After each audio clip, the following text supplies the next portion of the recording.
Amazing grace, how sweet the sound that saved a wretch like me.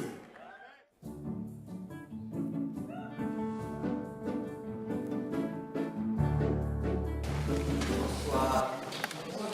Merci à tous.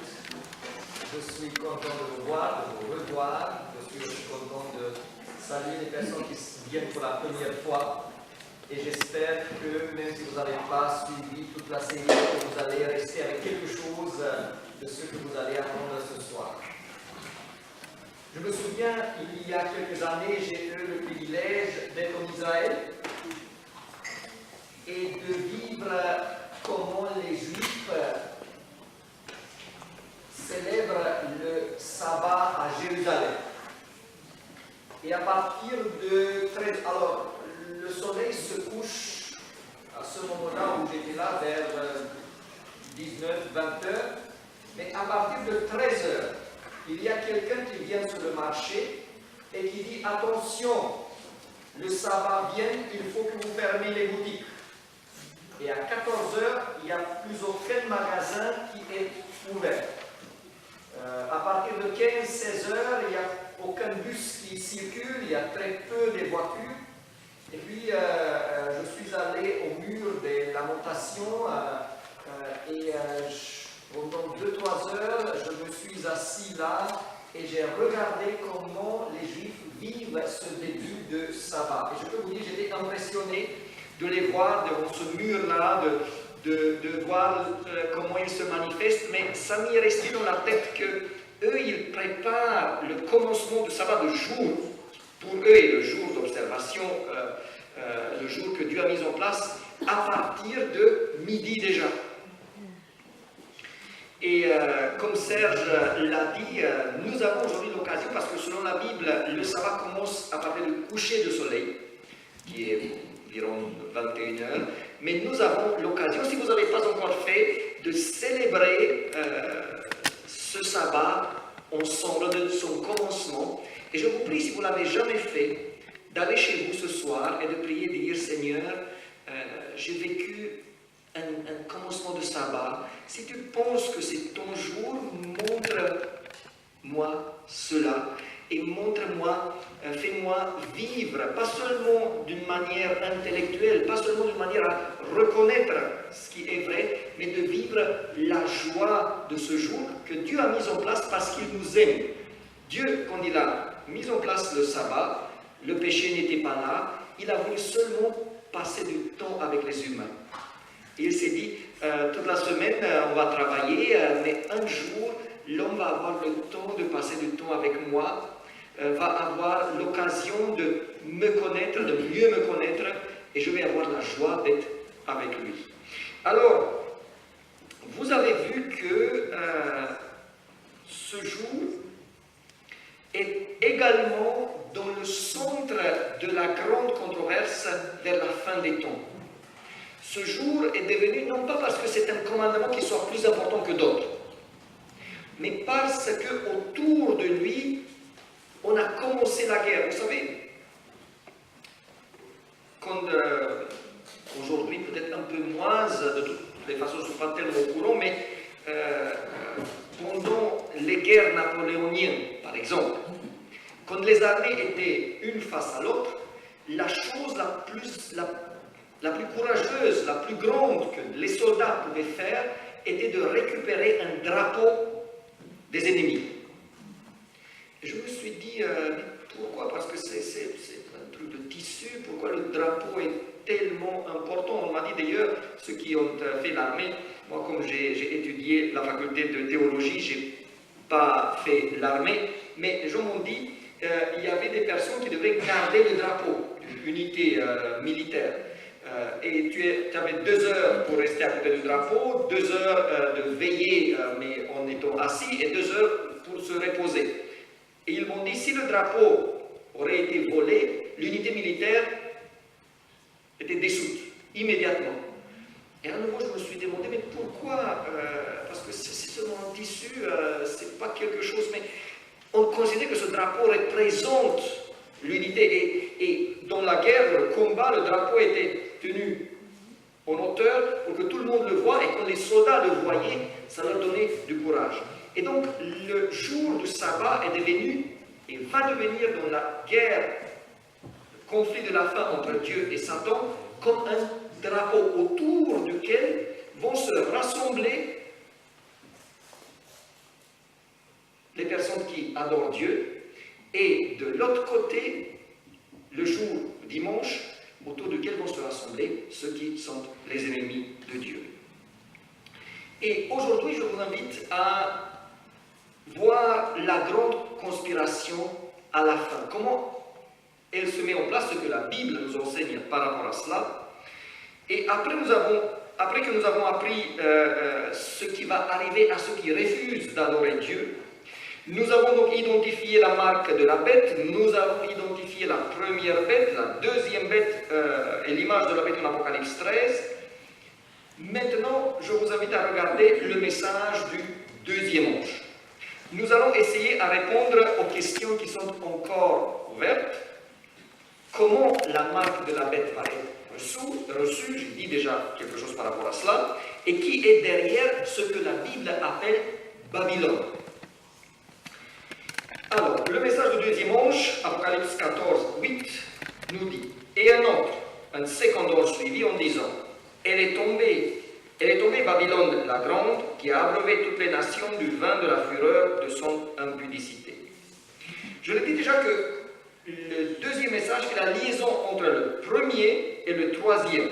Si le premier message nous dit ce que Dieu attend de nous, ce que nous devons faire, si le troisième message nous apprend ce qui va se passer avec ceux qui refusent d'obéir à Dieu, maintenant, le message du deuxième ange nous dit pourquoi, qu'est-ce qui se passe avec les ennemis de Dieu.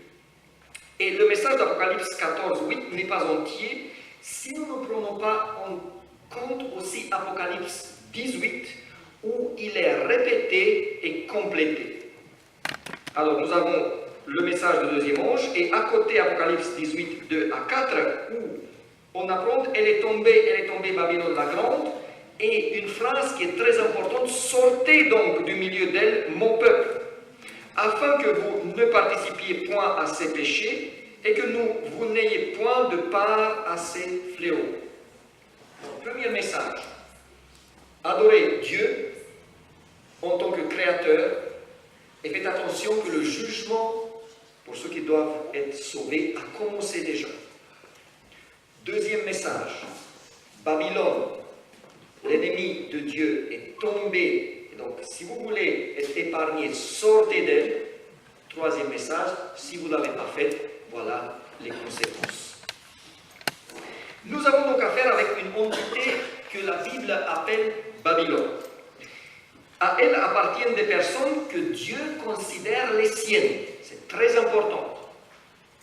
En Babylone, qui est l'ennemi, il y a des personnes que Dieu considère mon peuple. Donc en Babylone, il y a des personnes qui appartiennent à Dieu. Ces personnes sont invitées de sortir pour être sauvées et pour ne pas partager le sort de Babylone. Donc, depuis le début, la question que nous devons nous poser est: est-ce qu'aujourd'hui je suis en Babylone? Et si oui, dans ce cas-là, il faut que je sorte. Alors, regardons qui est représenté par Babylone pour voir ce que ça veut dire qu'elle est tombée. Et voir également, en ce qui nous concerne, ce message de deuxième ange, nous, aujourd'hui. Alors, Babylone apparaît pour la première fois dans la Bible, dans la Genèse, là où les gens essayent à construire une ville avec une tour après le déluge pour résister ensemble, contrairement à ce que Dieu leur avait demandé. Et conformément à la Bible, Dieu, pour obliger les gens à se séparer et à peupler le monde, il les a confondu les langues, et après ceux qui ont la même langue se sont mis ensemble et sont partis, chaque groupe, quelque part. Voilà la référence biblique, Genèse 11, verset 9, c'est pourquoi on l'appela le nom de Babel, car c'est là que l'Éternel confondit. Le mot en hébreu c'est Balal, le langage de toute la terre, et c'est là que l'Éternel les dispersa sur la face de toute la terre. Il y a donc, du point de vue linguistique, deux explications pour le mot Babylone. Une explication qui donne Dieu, ce que Dieu considère qu'est Babylone, et une deuxième, ce que considère Babylone d'elle-même.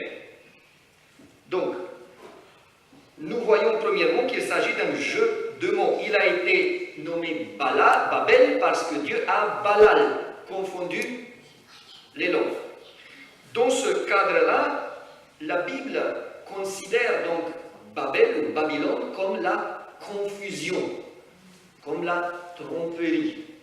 Par contre, le mot Babel veut dire Bab, c'est dans la langue sémitique porte, et El ou Ilu, c'est Dieu. D'ailleurs, chaque nom qui a un EL au milieu veut dire Dieu. Daniel, Dieu juge. Gabriel, Dieu donne. Et donc, Babel veut dire la porte vers les dieux, ou vers Dieu. C'est ainsi que se voyaient les Babyloniens eux-mêmes, comme une ouverture, comme une fenêtre vers les dieux. Il fallait passer par Babylone pour atteindre les dieux. Donc, récapitulons juste là. La Bible, inspirée par Dieu, affirme que Babylone représente la confusion. Babylone elle-même se voit comme étant la place où les dieux communiquent avec les humains, où ils se révèlent à ceux-ci, et elle se voit donc comme étant le représentant de Dieu sur terre. S'il faut atteindre Dieu, il faut donc passer par Babylone, la porte vers Dieu. Maintenant, les caractéristiques de Babylone. Je vais vous donner les caractéristiques sans donner les textes bibliques pour chacune d'entre elles, mais sachez que chaque caractéristique vient de la Bible. Donc, d'abord, Babylone entre prétention et réalité.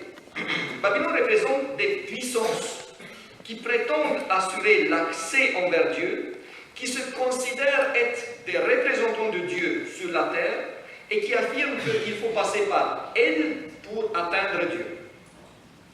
Dieu lui-même dit que Babylone trompe ses sujets, qu'elle amène de la confusion et que ceux qui se laissent tromper ou obligés par Babylone, ceux qui font appel à ses services, seront rejetés par Dieu. 2.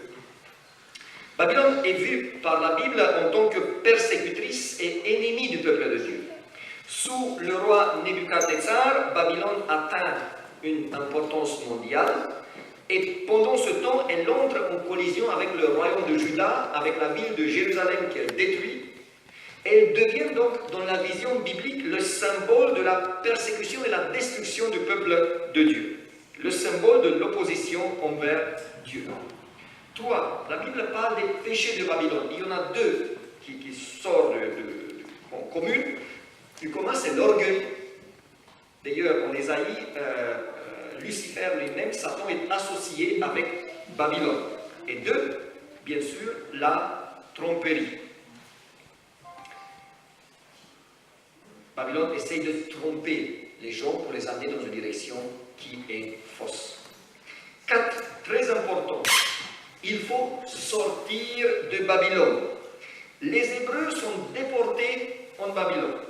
Mais Dieu les a promis qu'après un certain temps, ils seront libérés. Et cette libération, cette sortie de Babylone devient un symbole très fort pour eux. Un événement qui est si fondateur que la sortie de l'Égypte. Mais au moment où les Hébreux reçoivent la permission de quitter Babylone et retourner en Judée, seulement une partie seront du voyage. Ils se sont tellement habitués en exil que maintenant, ils n'ont plus envie de partir. Et ainsi, la libération est un rêve, mais en même temps, on doit convaincre ceux qui sont réticents de saisir l'opportunité de sortir de Babylone.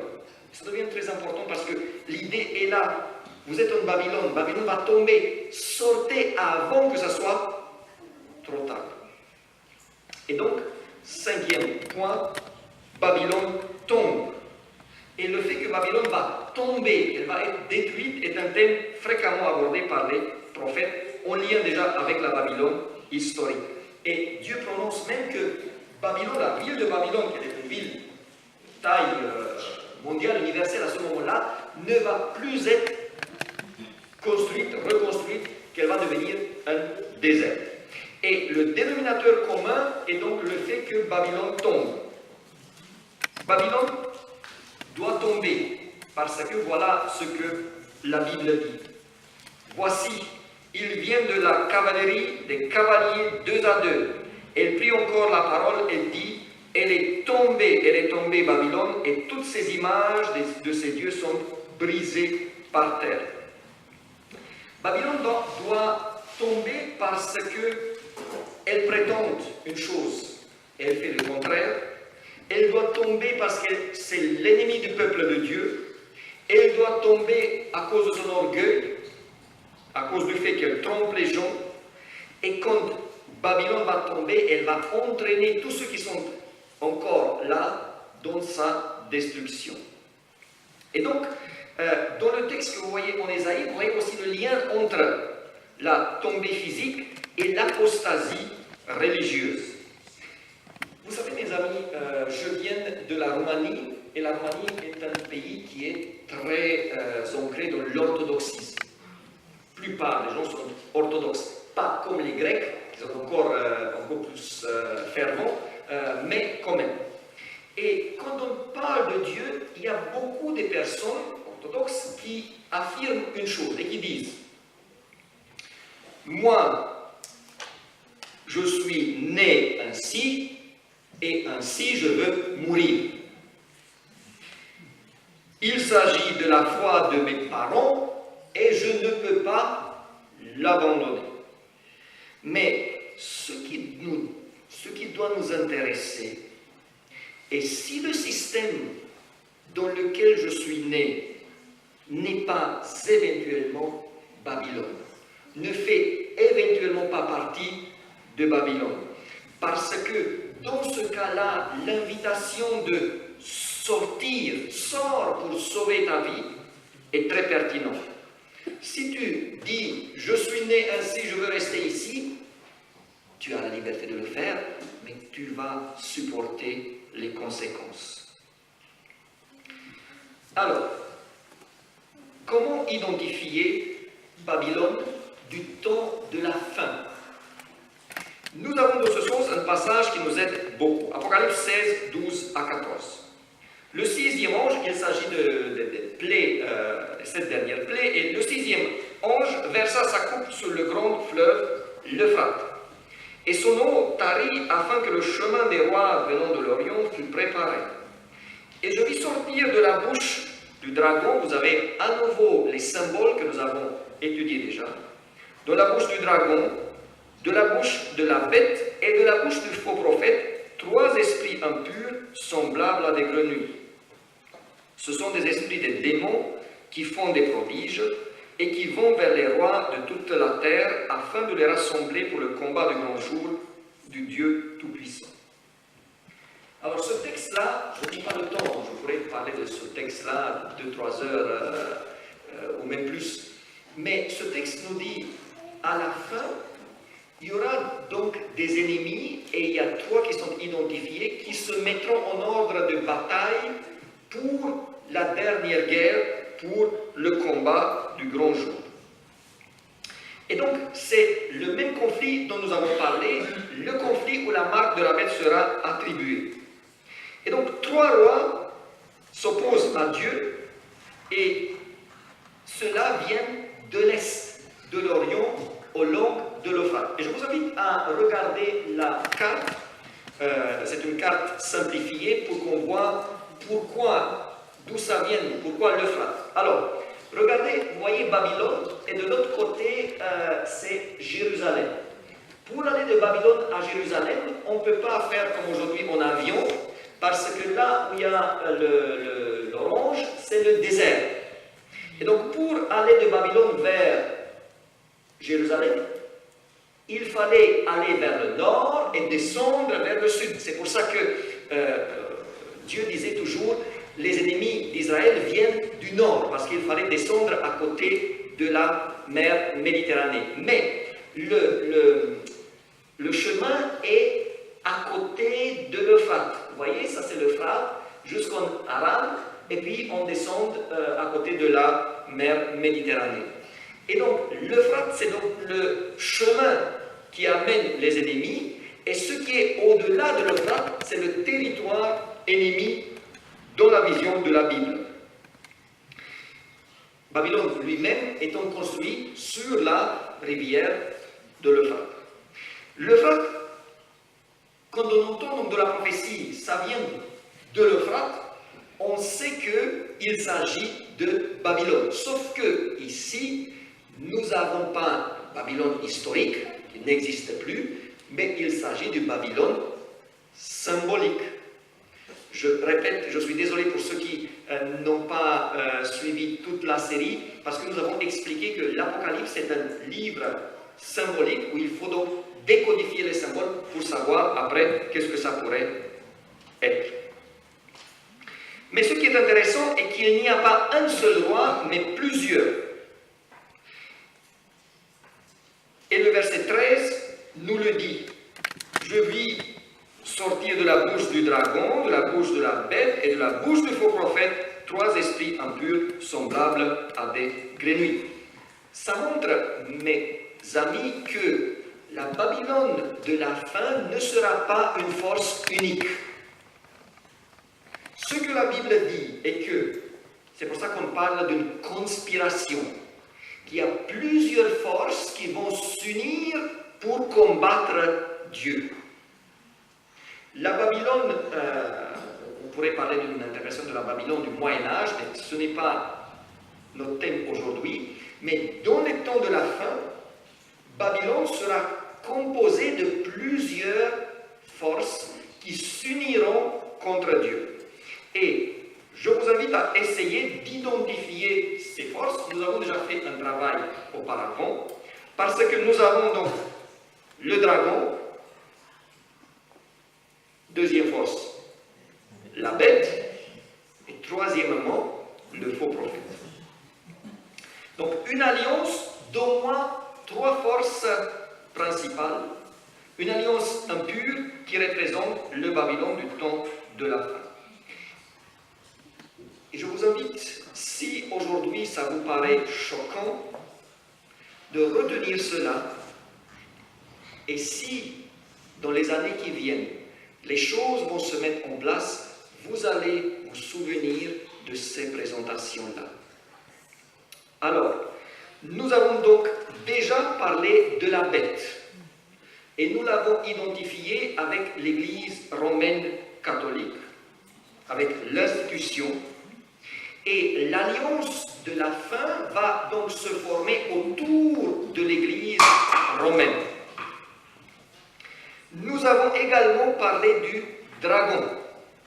Et nous avons dit que, c'est assez simple, qu'il est identifié avec Satan lui-même. Et à part du fait qu'il est derrière toutes les forces hostiles à Dieu, le fait que le dragon agit aussi directement montre une chose. Concernant la bête, concernant l'Église romaine, le dragon agit derrière, devant un paravent.